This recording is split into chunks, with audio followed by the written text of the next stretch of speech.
For professional advice with a personal touch, consult Fuller Landau, Chartered Accountants and Business Advisors. Click on flmontreal.com.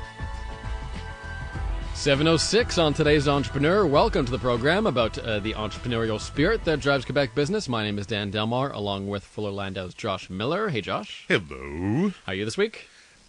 A little tired. Great. It's tax season's done. Nice little escape to Vegas. We can't really talk about much of that here, but feeling great. Thank you. Excellent.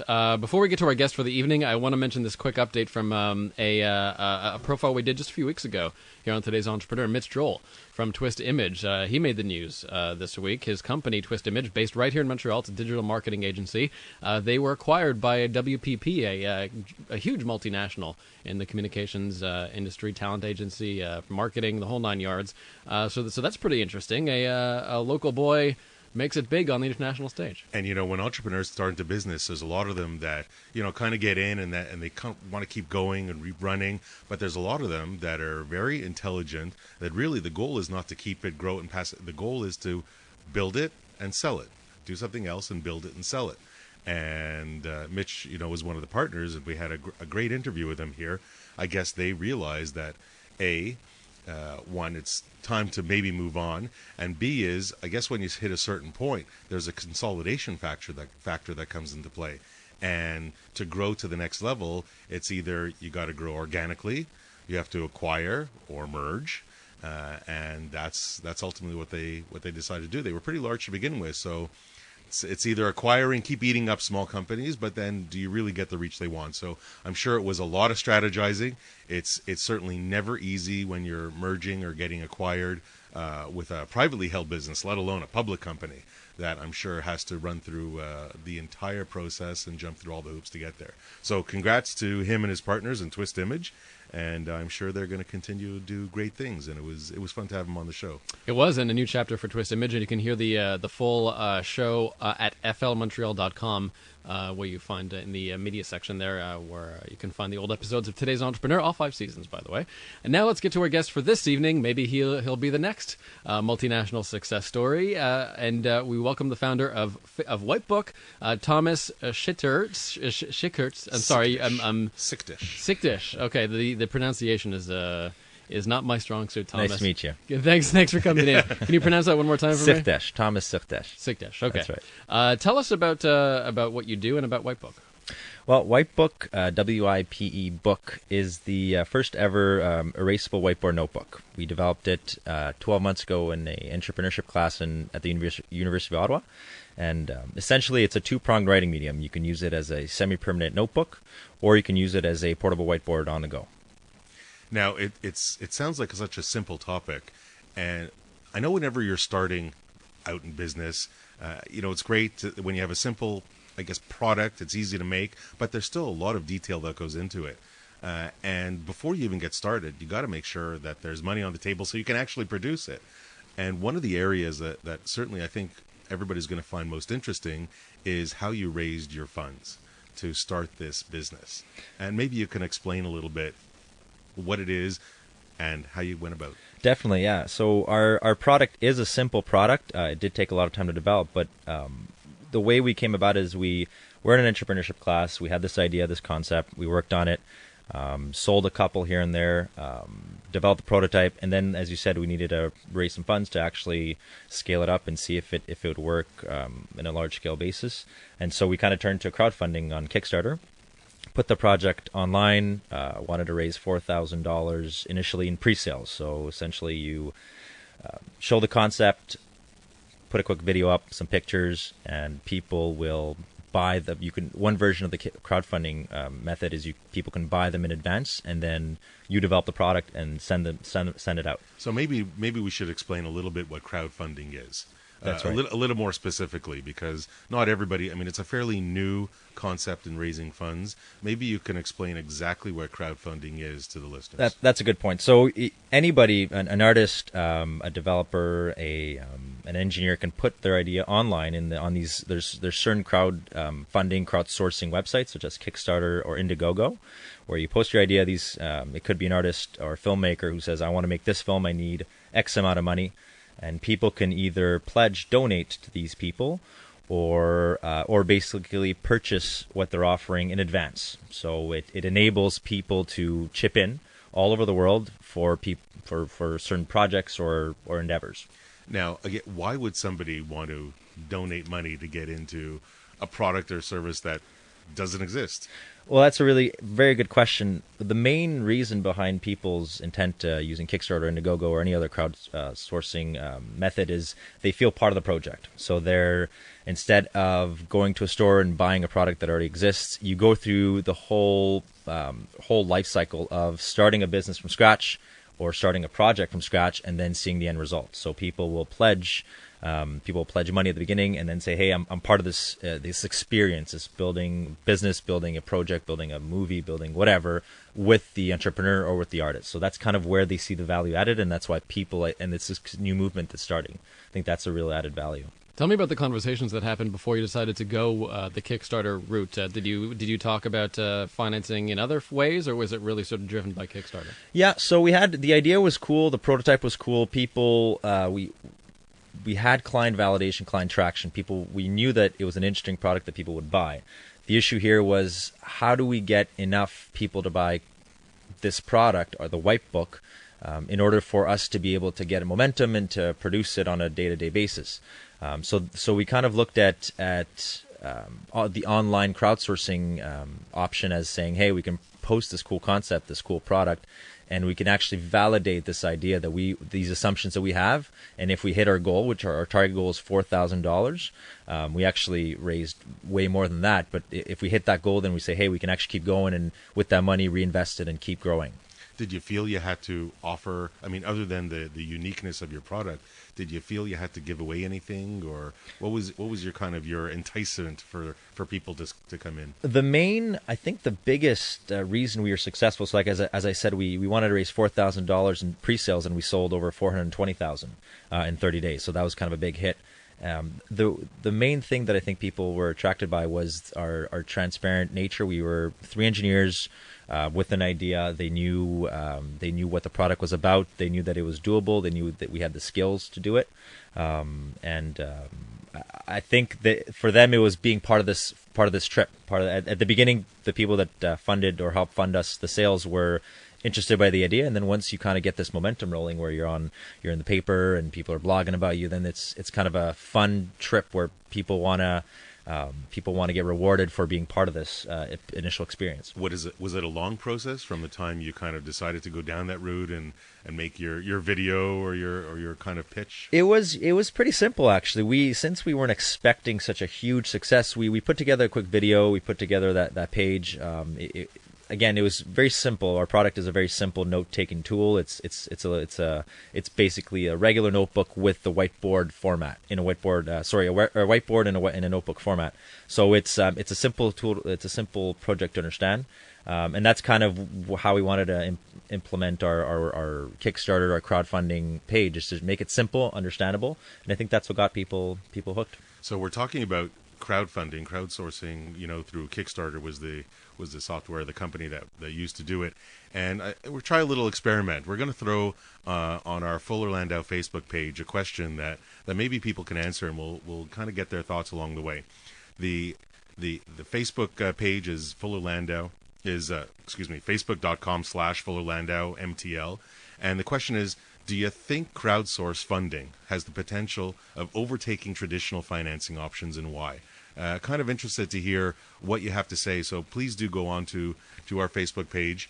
Again, facebook.com/Fuller Landau MTL, and let us know what you think. All right, we'll get your comments in a bit. Thomas Sychterz of Wipebook is our guest this evening. Thomas, apologies again for no worries for trampling on your name Happens there. Often. More with Thomas in just a second.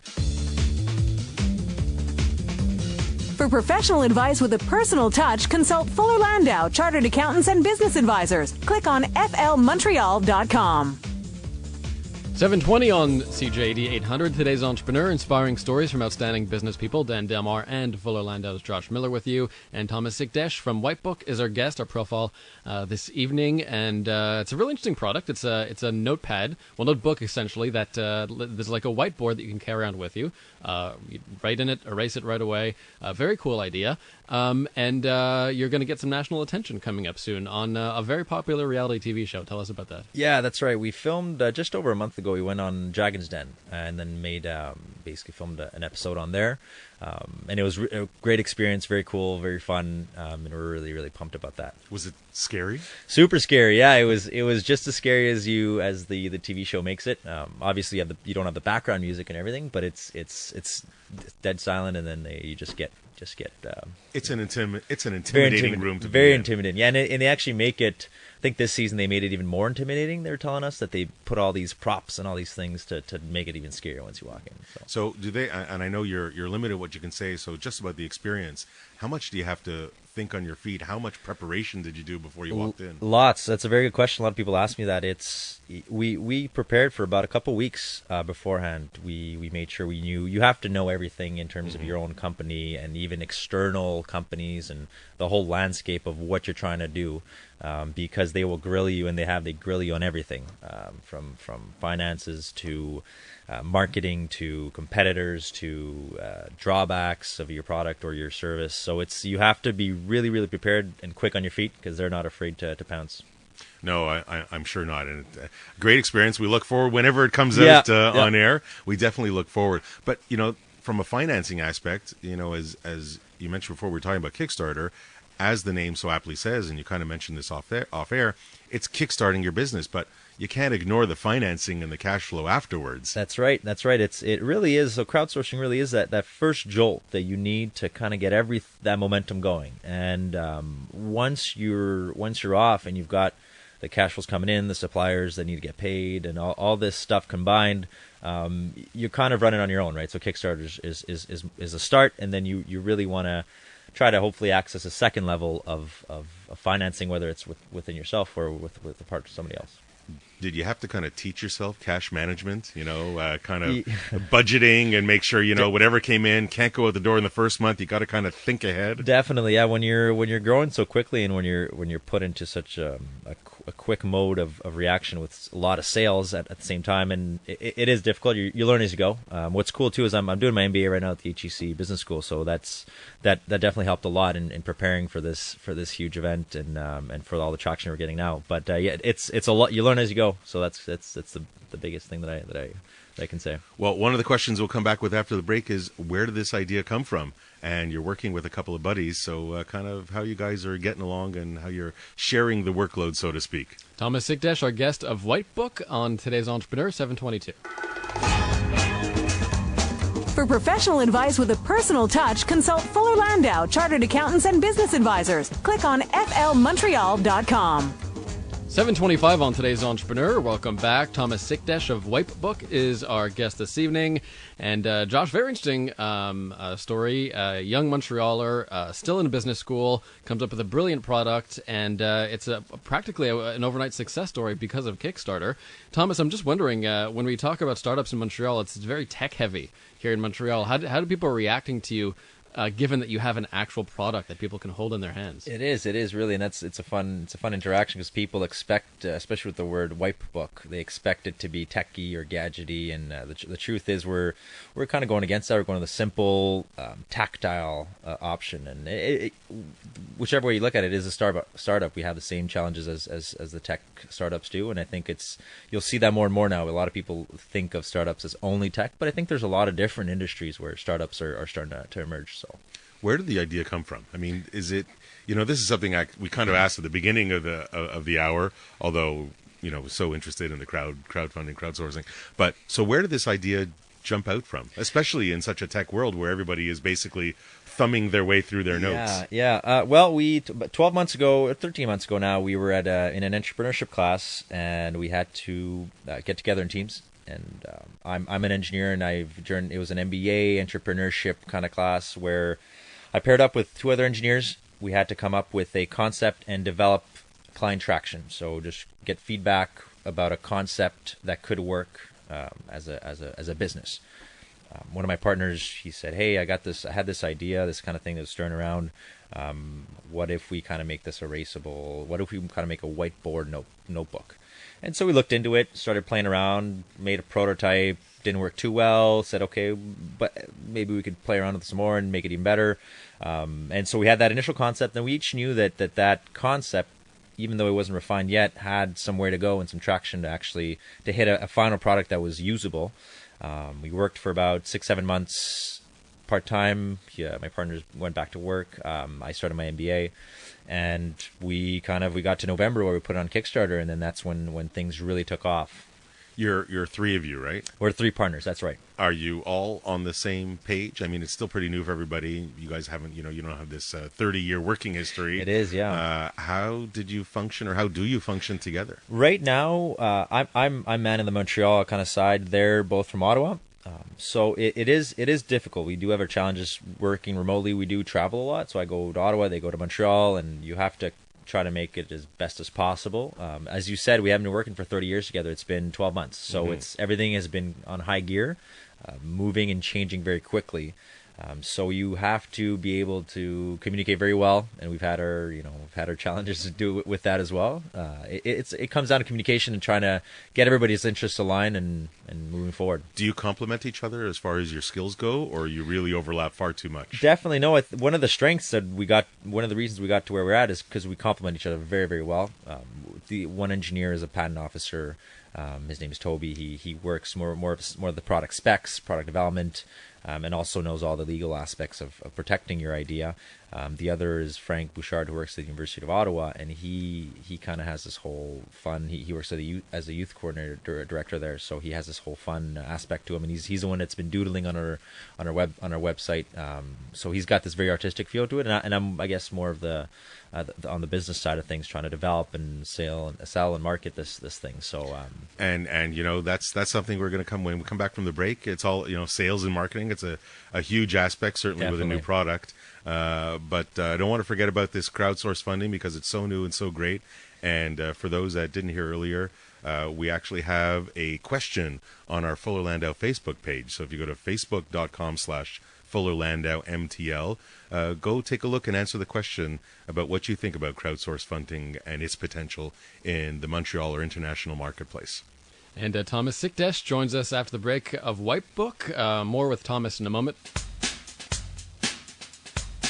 For professional advice with a personal touch, consult Fuller Landau, Chartered Accountants and Business Advisors. Click on flmontreal.com. 7:35. Welcome back to Today's Entrepreneur, presented by Fuller Landau, a program about the entrepreneurial spirit that drives Quebec business. My name is Dan Delmar, along with Fuller Landau's Josh Miller. And Josh, we're talking about something that we don't see very often on this program, a startup that is making a actual tangible product manufactured here in Montreal, and it's a Wipebook, and Thomas Sychterz is here with us from Wipebook, and they had a very interesting story. They started out, of course, crowdfunding from Kickstarter and became a success rather quickly, and it's interesting, like I said, to note that this product is made right here in Montreal. It seems almost counterintuitive at this point. And really looking forward to hear, how a few engineers that kind of figured out this product got into manufacturing, if they're doing it themselves or they're outsourcing. But before we get there, just to, thanks for a few people for responding to our question, and just to give a little feedback before we move on. We got kind of it's interesting and it's a great idea and it's a good start, but will it ever really take over? I don't think so. James writes, doubt it. Even if 1 million people gave me a couple of bucks to make something, backing from a massive company, corporation, or bank would still give me more. So I guess it's as certainly as Thomas pointed out earlier, it's a kickstart. It's just to get you started, and beyond that, it's really something that we'll have to get going. So now that we're kind of back into this product and where did it come from, how is it made, and how does a few students figure out, hey, there's a manufacturing process. Okay, you're engineers, but do you go at it on your own? Do you outsource it? Where's the thought process behind that? It actually was really interesting because at the beginning we wanted to know how the process works. How do you make is there other? Do you just need to laminate pages? Are there other ways of glossing pages? How would you make first of all a whiteboard, and then how would you make a sheet that resembles a whiteboard feeling? So we initially started prototyping it. We started one of my partners started. The idea came with the acetate sheets, just kind of regular, trying to jot stuff down with a marker. Then we kind of brought on a local print shop in Ottawa to do some tests, develop hey, we want to laminate and we want this feel for our pages. And he kind of did a couple tests, and we went back to him and developed it grassroots. Once we got a workable prototype that worked to, I'd say, probably 50 to 60%, we started selling it, and we got client feedback that actually made us develop it even further. And then at the point where we got to the Kickstarter point, we knew the way we wanted to gloss the sheet, so we didn't want to laminate the sheets anymore. The whole point is to save paper as well, and to be able to reuse a notebook. So the sheets are actually glossed with a UV protection in a certain specific way that makes it reusable and eco-friendly.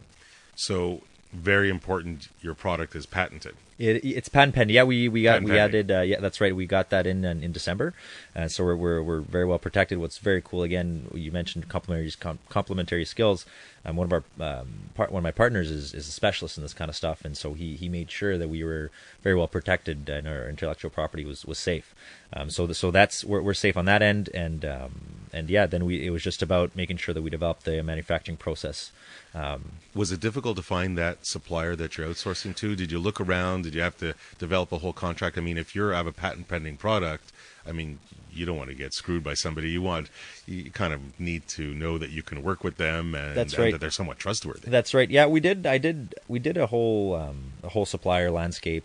We picked a couple. We made some calls. We made sure to find somebody who fits with our company kind of vision. So this supplier is their factory is eco-friendly. They recycle their chemicals. The chemicals themselves are biodegradable and eco-friendly. So there was some. You definitely need to research and make sure you pick the right supplier. However, at some point also you just have to go out there and start testing and start producing this stuff. So I'd say within a couple of weeks we made sure that we have the supplier that we want, and then we started on the ground, on the field testing. Now, the manufacturing process, which is certainly part of it, but people got to know your product exists. So That's you have right. the Kickstarter that certainly got a good, a nice start to getting people to know your product. But from a marketing aspect, I mean, if people don't know you're out there, then you're not selling a thing. Exactly. No, you can make all the Wipebook you want. That's a very good point. That's a really good point. You have to keep the momentum going and invest in marketing. That's a really, really good point. We decided to, because we had this success with Kickstarter, and because we have a great grassroots story behind it, an entrepreneurial story from students that started this campaign, this product, and because it's a simple and understandable product, it's a little bit of a viral product itself.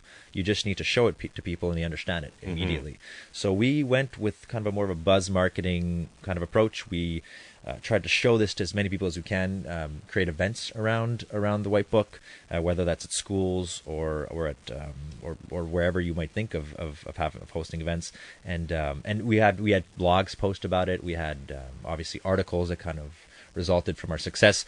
We really went into these jolts of buzz marketing and grassroots marketing, and then now we're actually transitioning into more. We want to invest in more regular marketing and that kind of stuff. What markets are you focusing on? Are you sticking to Montreal, Canada, or really around the world? We sell 50% of our sales come from the U.S. So I'd say 50%. The U.S. market is huge. Obviously, Canada we're looking at probably 20 to 25% of our sales, and then we had quite a few international sales as well. So we don't see it geographically, but more as the education market, for instance, universities. Bookstores, independent bookstores, and higher-end stationary retail stores such as Renaud-Bré, Omer Dessert, or Chapters. Those are going to be our next kind of targets to try to get in that first layer of retail.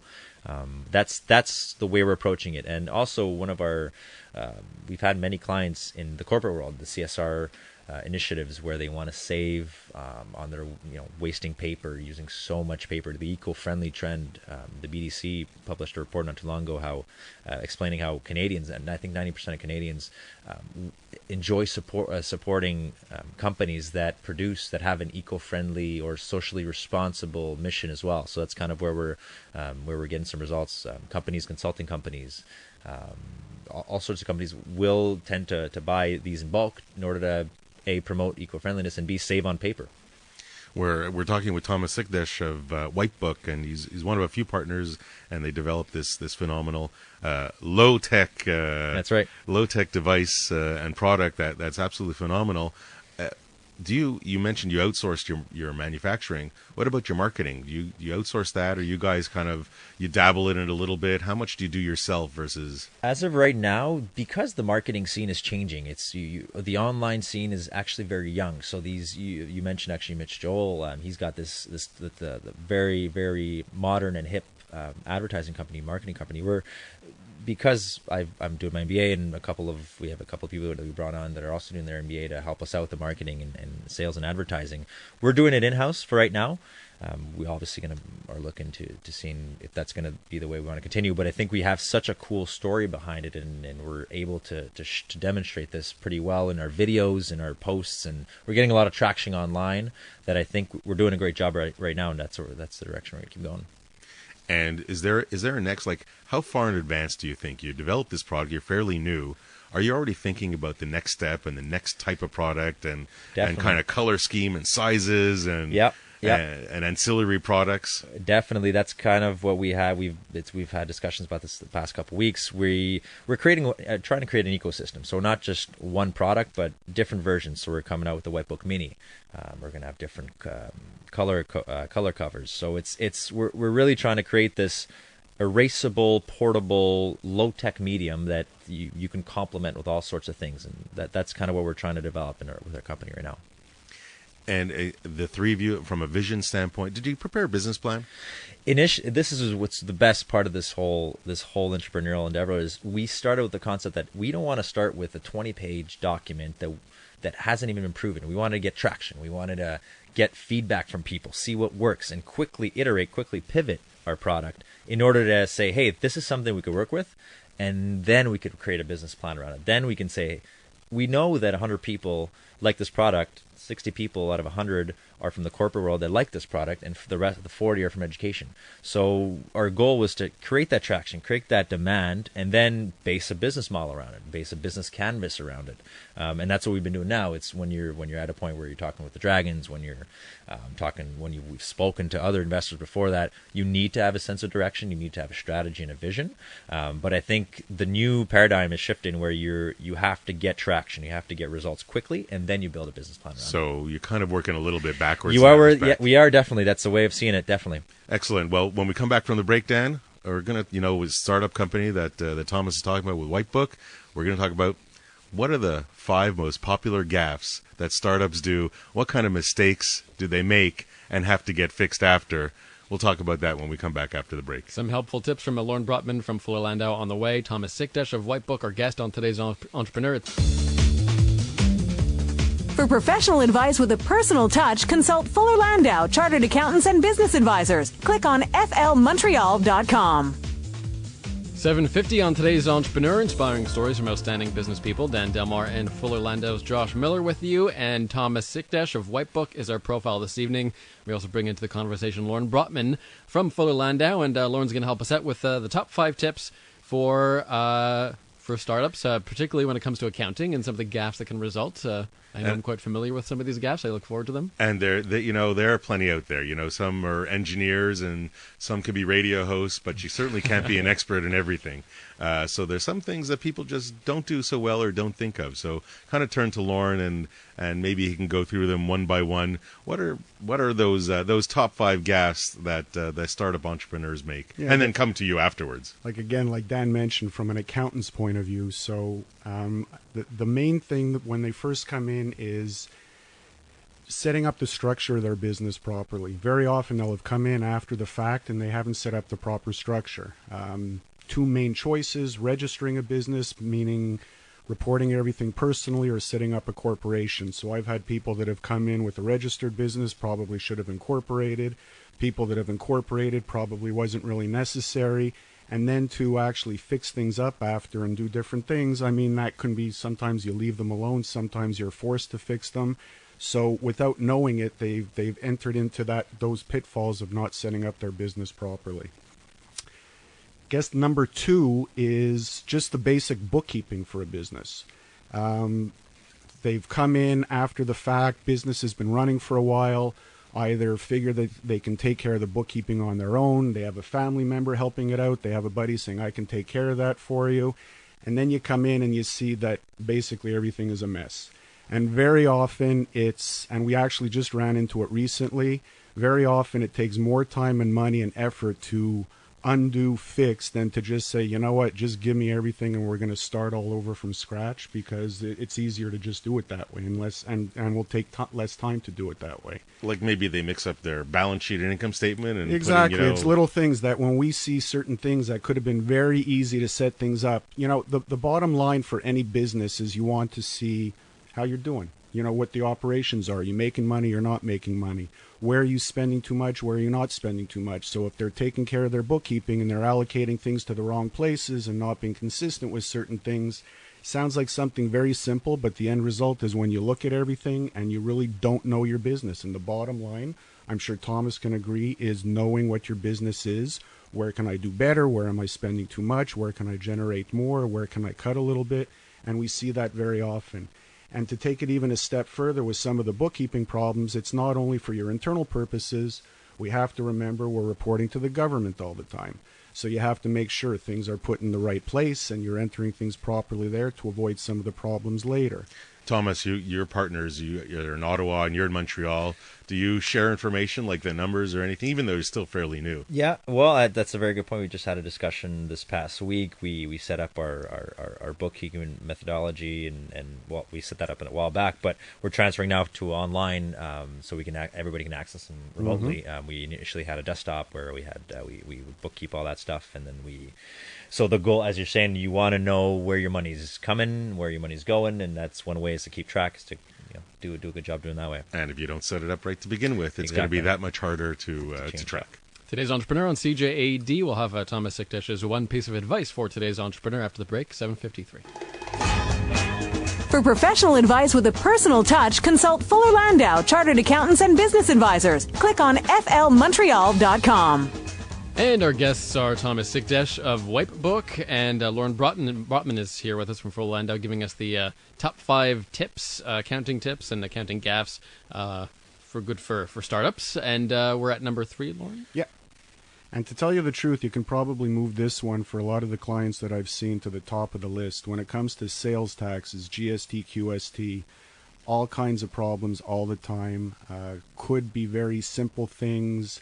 Not registering when you're supposed to, maybe registering when you don't really have to, not recording it properly, different rates on both sides of the ledger, whether you're selling things, claiming things back that you're not entitled to. I mean, we've seen the gamut of it every which way when it comes to GST and QST. Certain clients, they're collecting these sales taxes on behalf of the government. They're basically an agent of the government. And then it comes to the end of the year. This is usually a problem when you only have to file annually, and then it's all of a sudden, what do you mean I have to send that money in? And nothing has been put aside. So that we see a lot of, and until you can kind of go through the process and explain the way it's supposed to work, or if we take care of preparing it ourselves for them, we've seen many problems there. How about number 4?